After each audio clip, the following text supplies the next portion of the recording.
नमस्कार दोस्तों, जब मैंने एमपीजी के पॉलिटी और ऐसे बहुत सारे टॉपिक्स के बारे में कुछ महत्वपूर्ण चीज़ों के बारे में बताया कि आपको इन टॉपिक से ये महत्वपूर्ण चीज़ें पढ़ना होगी, तो स्टूडेंट का कोई क्वेश्चन आ रहा था कि सर जो यूनिट 9 है, यूनिट 9 आप सभी जानते हैं जिसमें दिया गया है सूचना एवं संचार प्रौद्योगिकी, सूचना एवं संचार प्रौद्योगिकी। सर हम सभी जानते तो है कि सूचना एवं संचार प्रौद्योगिकी में से लगभग 10 प्रश्न बन रहे हैं, लेकिन कुछ महत्वपूर्ण टॉपिक इसके बारे में बता दीजिए। देखिए, मैंने जब शुरुआत से स्ट्रेटजी के बारे में बात की तो मैंने हमेशा से कहते आया था कि यूनिट 9 और यूनिट 10 में से आपको कुछ भी नहीं छोड़ना है। क्यों? क्योंकि एक तो इसका कारण है कि ये जो यूनिट है, ये यूनिट बहुत छोटी है। यानी अगर एक यूनिट को सही तरीके से, केवल एक यूनिट को आप पढ़ते हो तो औसतन 2 से 3 दिन में आप इसे बहुत अच्छे ढंग से कर सकते हैं। कहने का मतलब अगर हम 2 यूनिट की बात करें तो 6 दिन या 4 दिन में आप इसे कर सकते हैं बहुत अच्छे तरीके से। लेकिन स्टूडेंट क्या करते हैं कि जब इन बातों को बताया जाता है तो उस समय इन बातों को सीरियस तरीके से लेते नहीं है। फिर बाद में कहते हैं कि सर अब बता दीजिए कि हम इस यूनिट 9 में से क्या पढ़ें। तो वैसे तो अगर आपके पास पूर्ण समय है तो मेरे ख्याल से आपको इस पूरी यूनिट को अच्छे से पढ़ना चाहिए। लेकिन क्या होता है ना कि कितनी ही चीजें बताई जाए लेकिन करेंगे वही जो उनके मन में आ रहा है। तो हम यूनिट 9 से संबंधित कुछ महत्वपूर्ण टॉपिक की बात करेंगे जहां से प्रश्न बनने की संभावना ज्यादा है। देखिए, सूचना एवं संचार प्रौद्योगिकी जो आपका टॉपिक है, इस टॉपिक में अगर आप सही तरीके से इस टॉपिक का एनालिसिस करेंगे तो इस टॉपिक में आपको कंप्यूटर भी दिखेगा। कंप्यूटर दिखेगा मतलब कुछ टॉपिक ऐसे हैं जहां पर कंप्यूटर से संबंधित चीजें देखने को मिलेगी, जैसे कि इंटरनेट है ना। कंप्यूटर से संबंधित चीजें अगर हम बात करें तो कंप्यूटर का विकास कैसे हुआ, कंप्यूटर की पीढ़ियां, पहली पीढ़ी के कंप्यूटर, द्वितीय पीढ़ी के कंप्यूटर। इसके बाद अगर हम बात करें तो ई गवर्नेंस को भी हम इसमें पढ़ते ही हैं कंप्यूटर में, है ना। ई गवर्नेंस के अलावा ई कॉमर्स को भी हम पढ़ते हैं। कहने का मतलब ये कि बहुत सारी चीजें सूचना एवं संचार प्रौद्योगिकी, इंफॉर्मेशन एंड कम्युनिकेशन टेक्नोलॉजी जो आपका यूनिट 9 टॉपिक है, इस टॉपिक में कंप्यूटर की भी बहुत सारी चीजें हैं।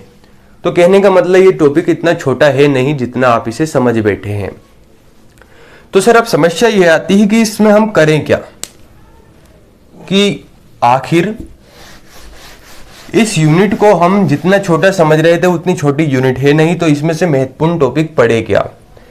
सबसे पहली बात तो ये कि आपको एक चीज करना है कि पूरी यूनिट में से आपके पास जो बुक है, जितनी भी फुल फॉर्म से संबंधित चीजें मिल सकती है, उन सभी चीजों को देख लीजिए।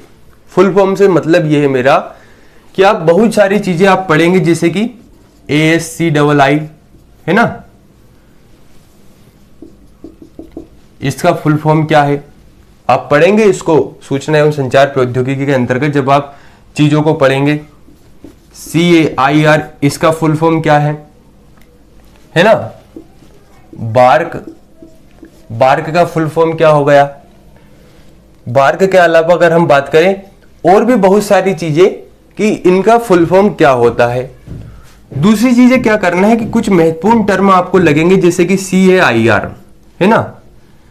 तो CAIR की अगर हम बात करें तो इससे प्रश्न ये बन सकता है कि इसकी स्थापना कब हुई, और इससे प्रश्न बन सकता है कि उसका मुख्यालय कहां पर है। तो समथिंग मानिए 2 से 3 प्रश्न इस टाइप से आने हैं कि एक तो इसकी स्थापना कब हुई, इसका कार्य क्या है, इसका मुख्यालय कहां पर है, और इसकी फुल फॉर्म क्या है। ठीक है, इस तरीके से चीजें बन सकती है। दूसरा जो टॉपिक अगर हम बात करें इसमें, तो आपको रोबोटिक्स वाला जो टॉपिक है, रोबोटिक्स जहां पर हम रोबोट्स के बारे में पढ़ते हैं, ये वाला जो टॉपिक है, इस टॉपिक को आपको बहुत अच्छे ढंग से करना है, क्योंकि यहां पर चीजें फैक्चुअल आपको ज्यादा मिलेगी जो आप भूलने की ज्यादा, कि जैसे रोबोटिक्स शब्द का सबसे पहले प्रयोग किसने किया, इसके नियम किस बुक में बताए गए हैं, उस बुक का नाम बताइए। रोबोटिक्स के पिता किसे कहा जाता है, ये चीजें।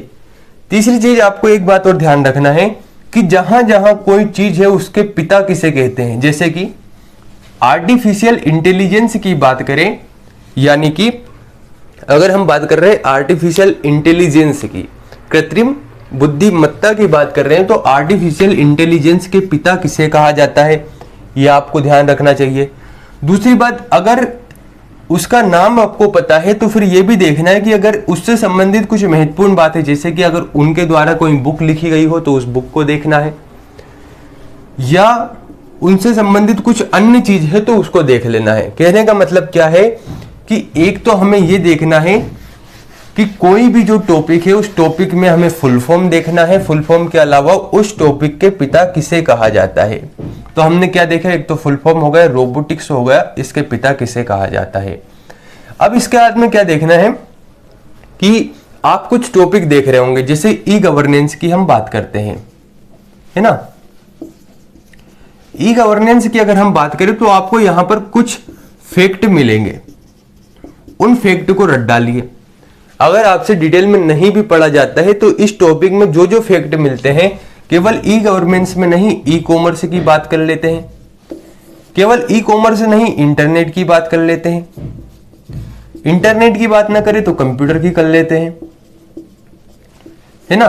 और कुछ चीजें कॉन्सेप्ट वाइज, जैसे कि हैकर्स क्या होते हैं, इसके बाद क्रैकर्स किसे कहा जाता है, इसके बाद जैसे कि वायरस है तो वायरस की फुल फॉर्म क्या है, एंटीवायरस किसे कहा जाता है। तो इन चीजों के कॉन्सेप्ट आपको ध्यान होना चाहिए। तो इस तरीके से आपको यूनिट 9 को कंप्लीट करना है। धन्यवाद।